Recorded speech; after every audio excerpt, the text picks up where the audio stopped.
Item ಯಾವುದೇ ಇರಲಿ try ಮಾಡಿ ಆಚಿ ಚಿಕನ್ ಮಸಾಲಾ.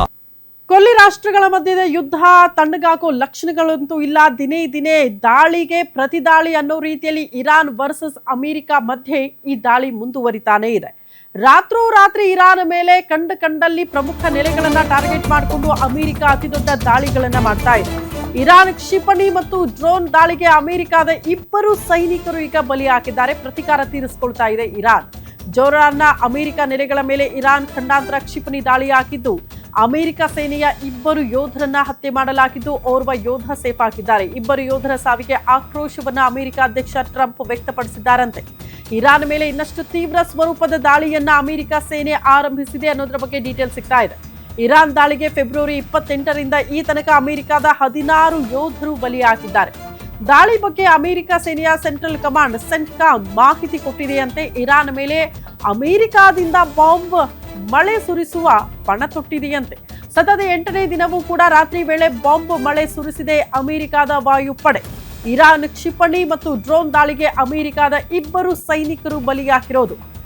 ಅಮೆರಿಕದ ದಾಳಿಗೆ ಪ್ರತಿಕಾರ ತೀರಿಸಿಕೊಳ್ತೀವಿ ಅಂತ ಇರಾನ್ ಹೇಳಿತ್ತು. ಅದರಂತೆ ಈಗ ಅಮೆರಿಕದ ಸೇನಾ ನೆಲೆಗಳು ಎಲ್ಲೆಲ್ಲಿತ್ತೋ ಅಲ್ಲೆಲ್ಲ ಕೂಡ ಟಾರ್ಗೆಟ್ ಮಾಡಿಕೊಂಡು ದಾಳಿ ಮಾಡಿದಾಗ ಅಮೆರಿಕಕ್ಕೆ ಸಂಬಂಧಪಟ್ಟಂತ 2 ಸೈನಿಕರ ಬಲಿಯಾಗಿದೆ ಈ ದಾಳಿಯಲ್ಲಿ.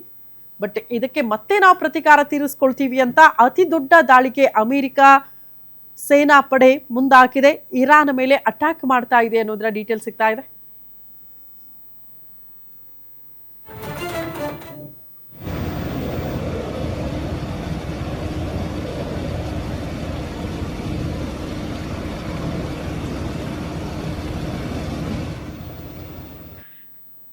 ಈ ಬಗ್ಗೆ ಮತ್ತಷ್ಟು ಡೀಟೇಲ್ಸ್ ಅನ್ನ ಕೊಡ್ತಾ ಹೋಗ್ತಾರೆ ಡಿಜಿಟಲ್ ಎಡಿಟರ್ ದಿಲೀಪ್ ದೂರವಾಣಿ ಸಂಪರ್ಕದಲ್ಲಿದ್ದಾರೆ. ದಿಲೀಪ್, ಷರತ್ತು ಒಪ್ಪಂದ ಎಲ್ಲವನ್ನ ಮೀರಿ ಮತ್ತೆ ದಾಳಿ ಪ್ರತಿದಾಳಿ ಅತಿ ದೊಡ್ಡ ಯುದ್ಧಕ್ಕೆ ನಾಂದಿ ಹಾಡ್ತಾ ಇದೆ 2 ರಾಷ್ಟ್ರಗಳು. ಸದ್ಯಕ್ಕಿರುವಂತಹ ಲೇಟೆಸ್ಟ್ ಅಪ್ಡೇಟ್ ಏನು ಈ ವಿಚಾರದಲ್ಲಿ? ಶ್ರುತಿ, ಕಳೆದ 8 ದಿನಗಳಿಂದ ಏನು ಇರಾನ್ ಮತ್ತೆ ಅಮೆರಿಕ ನಡುವೆ ಮತ್ತೊಂದು ಸುತ್ತಿನ ಸಮರ ಶುರುವಾಗಿದೆ. ಈ ಸಮರದಲ್ಲಿ ಇದೀಗ ಒಂದು ಇರಾನ್ ಭಾರಿ ಮೇಲ್ಗೈ ಸಾಧಿಸಿದ್ವಿ ಅಂತ ಹೇಳ್ಕೊಳ್ತಾ ಇದೆ. ಯಾಕೆಂದ್ರೆ ಜೋರ್ಡಾನ್ ನಲ್ಲಿರುವಂತಹ ಅಮೆರಿಕ ವಾಯುನೆಲೆ ಮೇಲೆ ಇರಾನ್ ಏಕಾಏಕಿ ತನ್ನ ಕ್ಷಿಪಣಿ ಮತ್ತೆ ಡ್ರೋನ್ಗಳ ಮೂಲಕ ದಾಳಿ ನಡೆಸಿದೆ. ಈ ದಾಳಿಯಲ್ಲಿ 2 ಯೋಧರು ಸಾವನ್ನಪ್ಪಿದ್ದಾರೆ ಅಂತ ಮಾಹಿತಿ ಇದೆ. ಆದ್ರೆ 4ಕ್ಕೂ ಹೆಚ್ಚು ಯೋಧರು ಇನ್ನಷ್ಟು ಮಿಸ್ಸಿಂಗ್ ಆಗಿದ್ದಾರೆ ಅನ್ನೋ ಮಾಹಿತಿ ಕೂಡ ಇದೆ. ಈ ಒಂದು ವಿಚಾರ ಏನಿದೆ, ಇದು ಅಮೆರಿಕ ಅಧ್ಯಕ್ಷ ಡೊನಾಲ್ಡ್ ಟ್ರಂಪ್ ಭಾರಿ ಆಕ್ರೋಶ ವ್ಯಕ್ತಪಡಿಸಿದ್ದಾರೆ. ಜೊತೆಗೆ ಇರಾನ್ ಮೇಲೆ ನಾವು ಬಾಂಬ್ಗಳ ಮಳೆಯನ್ನೇ ಸುರಿಸ್ತೀವಿ ಅಂತ ಹೇಳ್ಬಿಟ್ಟು ಪಣ ತೊಟ್ಟಿದ್ದಾರೆ. ಈ ಕುರಿತಾಗಿ ಅಮೆರಿಕ ಸೇನೆಯ ಸೆಂಟ್ರಲ್ ಕಮಾಂಡ್ ಏನಿದೆ ಸೆಂಟ್ಕಾಮ್ ಮಾಹಿತಿ ಕೊಟ್ಟಿದೆ.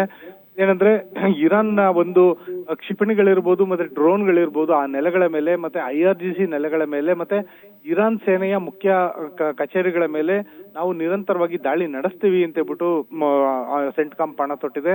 ಜೊತೆಗೆ ಹರ್ಮುಜ್ ಜಲಸಂಧಿ ಮತ್ತೆ ಚಾಬಹಾರ್ ಬಂದರು ಪ್ರದೇಶ ಏನಿದೆ ಅಲ್ಲೂ ಕೂಡ ತನ್ನ ದಾಳಿಯನ್ನ ಅಮೆರಿಕ ಮುಂದುವರಿಸಿದೆ. ಈ ಮೂಲಕ ಹೇಳೋದಂದ್ರೆ ಅಮೆರಿಕ ಮತ್ತೆ ಇರಾನ್ ಯುದ್ಧ 2 ಅಮೆರಿಕ ಸೈನಿಕರ ಸಾವಿನ ನಂತರ ಇನ್ನಷ್ಟು ತೀವ್ರ ಸ್ವರೂಪ ಪಡೆದುಕೊಂಡಿದೆ ಅಂತ ಹೇಳ್ಬೋದು. ಜೊತೆಗೆ ಇನ್ನು 1 ದಿನದಲ್ಲೇ ಯುದ್ಧವನ್ನ ಮುಗಿಸ್ತೀವಿ ಅನ್ನೋ ರೀತಿಯಲ್ಲಿ ಅಮೆರಿಕ ದಾಳಿ ನಡೆಸ್ತಾ ಇದೆ.